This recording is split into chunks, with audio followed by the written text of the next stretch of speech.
Now, one good reason for living here is to be able to afford to grow a bit of veggies on land, even in the middle of a big city.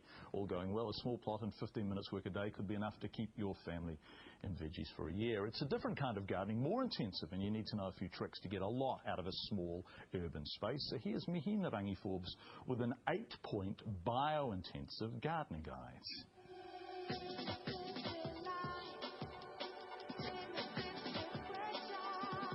It's your little 1x1 area just on your patio or something like that. If it's 5 metre square, whatever you've got.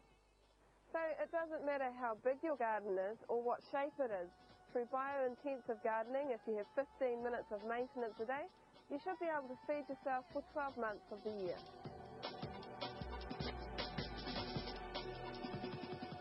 There are 8 steps to bio-intensive gardening. First step, find a space.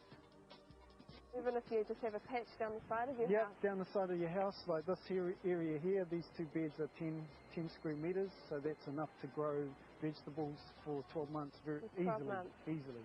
You know, I can get my arm in that far quite easily.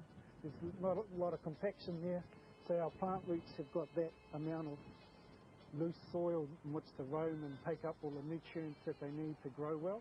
So to make a small space productive, plants need to grow deep, not wide. We use close plant spacing with the bio-intensive method, so we also use diagonal spacing so that we have offset centres, and so we can grow, like I was saying, up to 6 times more produce from the same space as conventional row-style gardening. Self-explanatory, really. You don't need expensive bins. Anything organic, take waste, leaves or food from the garden or kitchen, throw it in a pile and wait. So whole chemical warfare happening under the soil and even on top through flowers and pheromones, hormones that we don't see or sense. Just like humans, some plants can't live next door to each other. Step 4, companion planting. Well, we've got some plants that get on well with one another, and there's some plants that don't. So you know, we've got these onions here with lettuces, they get on really well. Onions are good companion plants for other plants because they detract pests and insects with their smell.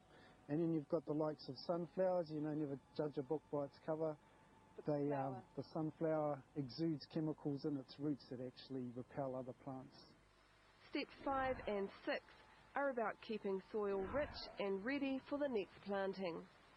First and foremost, the bio-intensive method is about the soil. We grow 60% of our garden area is dedicated to compost crops, but they're also high-calorie crops, and it's the likes of corn, quinoa, amaranth, sorghum.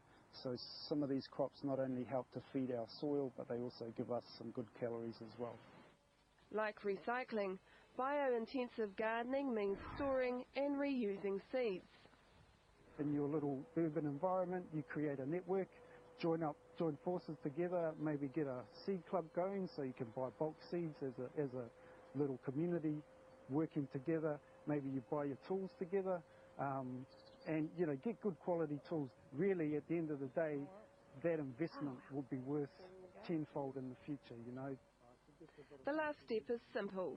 Use all the first 7 steps to achieve the last, and you'll be eating good veggies all year round. What are we probably eating in October then from our gardens? We'll be eating beetroot, onions, chives, parsley, lettuces, a lot of the lettuce crops, cauliflower that's come through the winter, broccoli, what else?